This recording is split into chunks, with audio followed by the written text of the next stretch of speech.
Bismillah ar-Rahman ar-Rahim. Assalamu alaikum wa rahmatullahi wa barakatuh. Good afternoon, ladies, and good afternoon, gentlemen. I'm really honored to be standing here today, opening the third and last day of the ATHAC conference, which is the largest in the region, and the second day of the Women in Cybersecurity Middle East first physical conference in Saudi Arabia. My name is Arwa Alhamad. I'm a Saudi cybersecurity professional who entered the field in 2009, 12 years ago. Time passes by very quickly, doesn't it? I remember the first cybersecurity conference I attended, and it was nothing like this one, in terms of size, in terms of content, in terms of speakers, and diversity. And I emphasize on diversity because I was one of the few females there who represented approximately 5% of the attendees. I clung to those girls, and I took their numbers, and I created the first support group. And now, this group has grown rapidly over the past years and became the Women in Cybersecurity Middle East Saudi chapter.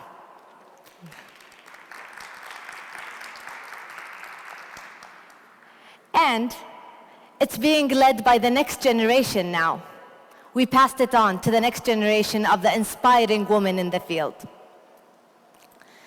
I walked around the conference yesterday and the day before, and I was talking to my men colleagues, who I haven't seen for 2 years, thanks to COVID.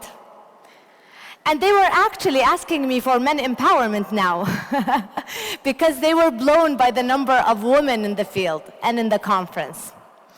And as evil as it sounds, but my heart was dancing of joy.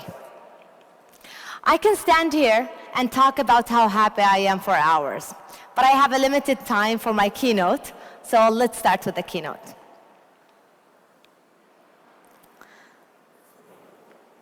So it was said that a wise person learns from his mistakes. A wiser person learns from others' mistakes.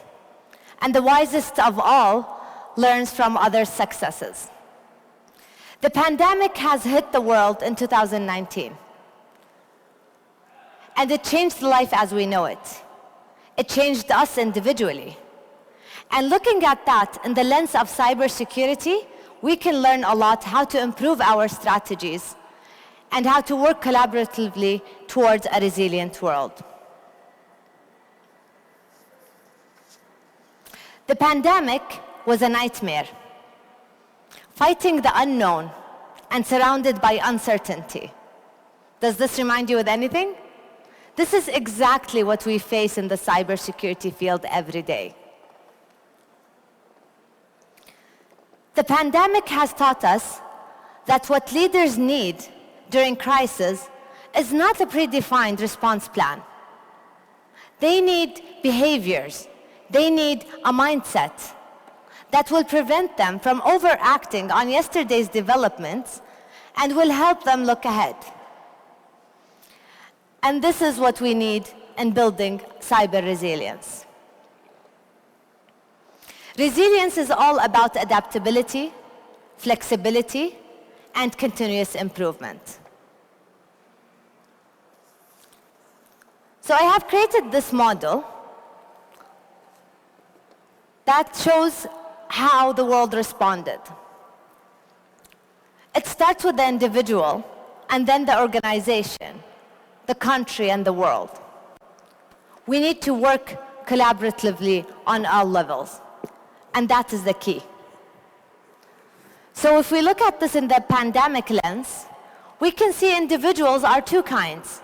There are the professionals, the healthcare professionals, and these people needed to have the knowledge, they needed to have the experience, they needed to have the leadership skills, and a great network to share information. The other kind of individuals were the citizens of the world. And these people, who are us, we needed to be held responsible for our actions by practicing social distancing by wearing our masks, by sanitizing. And then, on an organization level, which were hospitals. Hospitals needed to be ready to handle cases. They needed to be well prepared. And on a country level, public and private sector needed to share information in order to make decisions and in order to serve the new norm. On a global scale, countries had a platform. The world had a platform to share information, to share the successful and unsuccessful stories, so everyone can learn from it. Now, let's look at this in the lens of cybersecurity. Starting with the individuals, how does a resilient cybersecurity professional look like? They are superwomen and supermen that have hard powers and soft powers. They needed to equip themselves with the knowledge and sharpen their skills with practice and experience. They needed to use their soft powers in order to influence, not enforce. And their social engineering skills in the good, not the bad. They also didn't hesitate to use their hard powers when needed. And most importantly, they invested in their network. And networks are two kinds. You can have a red network, which is centralized and closed, and this is great for getting things done. And there's the other kind of network, the blue network, which is decentralized and open, and this kind of network brings new perspectives, new ideas, new thoughts to inspire the professional to innovate.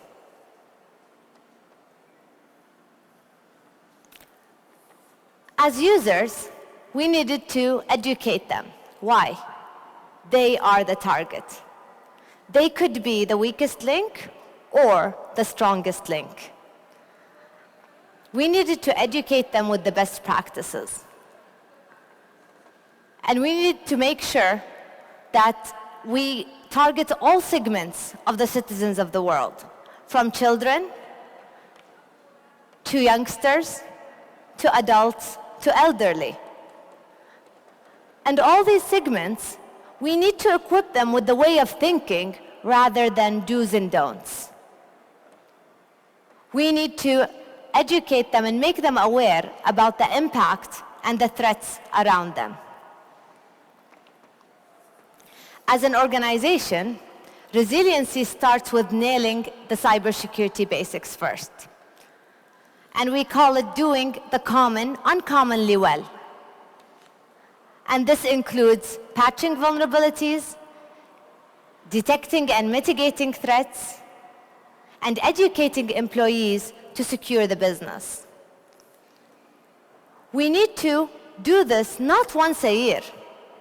We need to do it continuously. Currently, we do not have a cyber resilience framework to follow. However, we need to understand what our crown jewels are to protect them. We need to understand the battlefield, what is the threat landscape around us. And then we need to make it hard and difficult for attackers to attack. Of course, we need to have continuously cyber hygiene. And as we all know here, attacks are inventable. It's the matter of when, not if. So we need to be well prepared with our plans. We need to look at cybersecurity as not only securing the business, but enabling the business, and take it to the next level and have it as a competitive advantage. As a country, countries need a cybersecurity strategy. And to execute this strategy, we need to have collaboration between the public and private sector in order to define the initiatives and execute them. Saudi Arabia is a great example. It was ranked 46 globally in 2016. 2 years ahead, we became 13 globally. And this year, we were very proud to celebrate becoming the second globally. And this was through promoting collaboration between the sectors. Even in the same industry between competitors. As the world, on a global scale, we need to collaborate to develop a cyber resiliency framework. We need to unite and join forces in order to define the global initiatives that drives us towards a resilient world.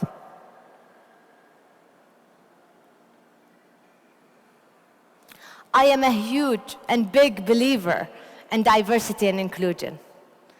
And studies have shown and proven the impact of this on performance.